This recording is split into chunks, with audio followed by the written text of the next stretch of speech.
Bonjour, nous sommes aujourd'hui réunis pour la compétition de MMA et nous avons avec nous deux invités venus de métropole qui sont...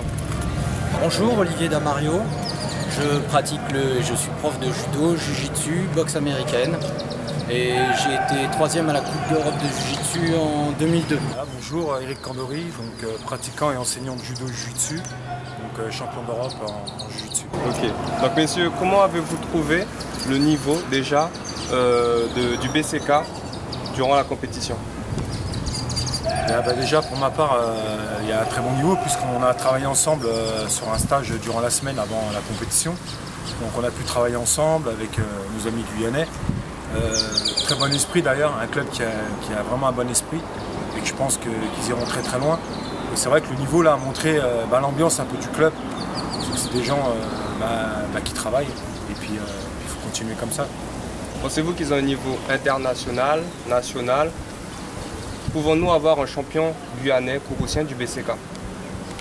Pour ma part, oui, puisque c'est des gens volontaires qui ont envie de s'entraîner. Donc à partir du moment où on a envie de s'entraîner et qu'on est sérieux, donc forcément on progresse, il y a des résultats.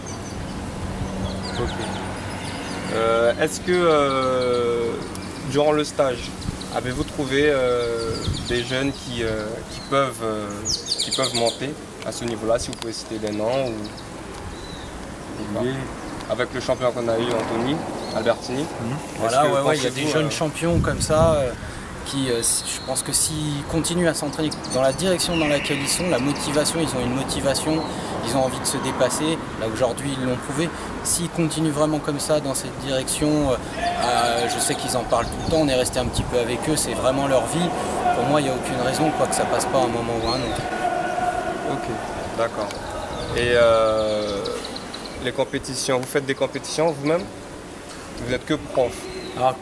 En fait, nous, on a fait notre temps. On a fait notre temps, voilà. Donc maintenant, on retransmet en fait à une génération plus jeune, on va dire, avec notre expérience, pour pouvoir les faire évoluer, les faire progresser. C'était un petit peu l'objectif avec Macken, justement, de nous faire venir pour apporter notre savoir et rebondir justement sur notre savoir pour pouvoir progresser. D'accord. Et vous avez fait des échanges? Est-ce que vous avez emmené des jeunes de chez vous pour venir faire des rencontres? Est-ce que vous avez ça comme objectif pour au moins développer le MMA ou le jiu-jitsu, le grappling en Guyane ou les faire connaître, faire des rencontres? Est-ce que vous avez ça comme objectif? De toute façon, oui, c'est l'objectif de faire beaucoup de choses avec Macken, puisque là c'est notre première rencontre, enfin notre deuxième puisqu'on s'est vu sur un stage en France. Et Macken nous a fait venir justement dans le but, justement, comme je disais tout à l'heure, de pouvoir échanger. Et puis à long terme, pourquoi pas faire un échange avec les gens de métropole. D'accord. Ok. On vous remercie déjà d'être venu en Guyane, à Kourou, pour cette compétition. Et on espère vous revoir. Merci à vous. Donc voilà, nous sommes en ce moment avec Macken, président du club du BCK Urban Team Guyane. Voilà. Donc Macken, qu'as-tu pensé de la compétition que vous avez fait aujourd'hui? La compétition, le niveau est là. Nous avons des gars qui s'entraînent tout le temps. Okay. Et aujourd'hui, ils se sont donnés à fond. Il y en a qui, je te dis, j'en connais 2-3 qui n'avaient que 2 heures de sommeil dans le sang et qui sont venus se battre. Ils se sont donnés à fond, donc le champion est là, Anto. Il a prouvé qu'il avait sa place dans l'élite du BCK, Urban Team Guyane. Il a fait le nécessaire. Il a marqué le jiu-jitsu de sa pierre maintenant. Donc moi en tant qu'organisateur, je suis content, voilà. Tous les gars ont répondu présent.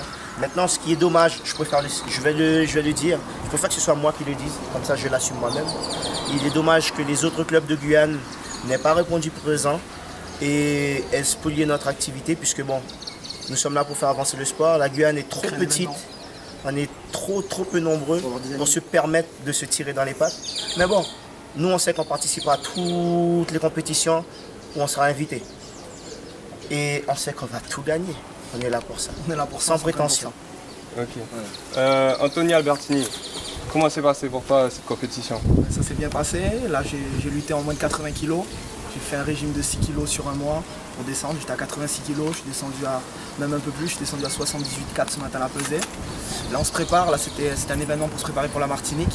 Là, on va partir lutter le 2 juillet en Martinique, un événement de grappling en moins de 80, plus de 80. Donc moi je représenterai les moins de 80 kg. Donc là aujourd'hui j'ai fait 4 combats en moins de 80 pour gagner la catégorie. Suite de ça j'ai fait 4 combats en absolu, toutes catégories confondues. Et j'ai eu la chance, j'ai réussi à gagner, donc voilà, ça s'est bien passé. Super, l'entraînement ça a payé. Ok, quel est ton palmarès en fait? J'ai lutté, j'ai fait 3 fois champion de la MAPA en jiu-jitsu. Ouais. Enfin, pour le moment, c'est mon premier championnat, ma première compétition sans kimono.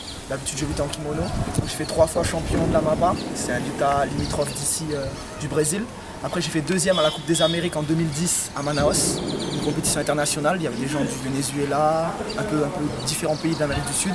Suivi de ça, je suis allé lutter les mondiaux. Au mondial, j'ai fait 2007. J'ai fini en quart de finale. J'ai fini 7e sur, on va dire, près de 100 personnes. Et voilà, c'est tous les championnats que j'ai fait. Mais c'était plus tout le temps avec kimono. Et là, à l'heure actuelle, j'essaye de me diversifier. Comme il y a pas mal de gens, de lutteurs d'MMA, d'essayer de faire un peu sans kimono, quoi. Ok. Maken, oui. Tu es venu avec des invités? Donc, Eric Kandori, Olivier Damario. Ce sont deux instructeurs de jiu-jitsu, judo. Ils font pied, point, sol, que j'ai eu la chance de rencontrer. Et que j'ai invité à venir en Guyane pendant cet événement, de venir donner des stages. Et ils ont accepté généreusement de venir et de partager avec nous, de découvrir notre Guyane. Voilà. Et je pense que maintenant, ce sont nos futurs ambassadeurs de la Guyane à l'étranger. C'est sûr. Voilà, donc et ils sont venus nous donner, ils nous ont donné, nous on a tout pris. On a tout absorbé, en échange on leur a montré comment est-ce qu'on pouvait accueillir en Guyane. Donc nous, quand on dit une famille, nous on dit c'est pas pour de parole. Très généreux. Des gens très généreux qui ont l'avenir de devenir vraiment un bon club et puis de vrais athlètes dans la compétition. Pour ma part. Ok, il n'y a pas de souci. Donc l'objectif de cette compétition, c'était vous avez comme finalité de partir en Martinique, c'est ça? La finalité en soi, c'est dire à l'équipe et aux gars qu'on a sélectionnés, leur dire ils méritent leur place en tant que compétiteurs. Parce que dans notre club, nous avons des pratiquants qui sont là vraiment pour la forme. Mais il y a aussi des gars qu'on a triés sur le volet, dont Anthony, dont Noam, dont moi, dont Jonas, qui ont un potentiel de compétiteurs. Et dès le départ, les mettre dans le bain. Les mettre dans le bain ici, on se tape entre nous, comme ça on se connaît. Et quand on va à l'étranger, quand on se supporte, on sait pourquoi on se supporte. Ok, pas de souci. Maintenant, est-ce que tu peux nous parler de ton club en fait, le BCK? Mon club. Voilà, qu'est-ce qu'il y a dans ton club? Quelles disciplines? Quels sont les sports en fait? D'accord. Il y a le MMA. Voilà, à la base, le BCK, c'est un club de boxe, d'accord, que j'ai repris. Parce que je faisais partie de ce club et il y a eu ce qu'on appelle une transmission. La génération qui était là avant m'a passé les clés et m'a dit Maken, on te fait confiance, nous on est épuisés, reprends le club, fais vivre le club. On m'a donné carte blanche, j'ai pris la présidence. Donc moi je viens de la boxe thaï, de la boxe anglaise, du jiu-jitsu, j'ai même goûté au judo, j'ai même goûté au jiu-jitsu traditionnel, au jiu-jitsu brésilien, pancras. Je me suis dit, on ne s'enferme pas, nous on est ouvert d'esprit. Donc qu'est-ce qu'on a fait? On a dit, ok, le BCK, on a changé le nom, on l'a rajouté. Maintenant, c'est l'Urban Gym Guyane. Bientôt, ça va apparaître. C'est l'Urban Gym Guyane. Et dedans, vous avez boxe thaï, boxe anglaise, jiu-jitsu, judo, jiu-jitsu brésilien, boxe américaine, Kawan, parce que c'est une discipline différente. Vous avez donc Kawan. Après, vous avez MMA, vous avez pancras, vous avez fitness, vous avez de la préparation physique. C'est un club où n'importe quel individu arrive. Si c'est un compétiteur, il en aura pour son argent. Si c'est quelqu'un qui est là juste pour se faire du bien, il en aura pour son argent. Tout le monde peut trouver chaussures à son pied. Voilà.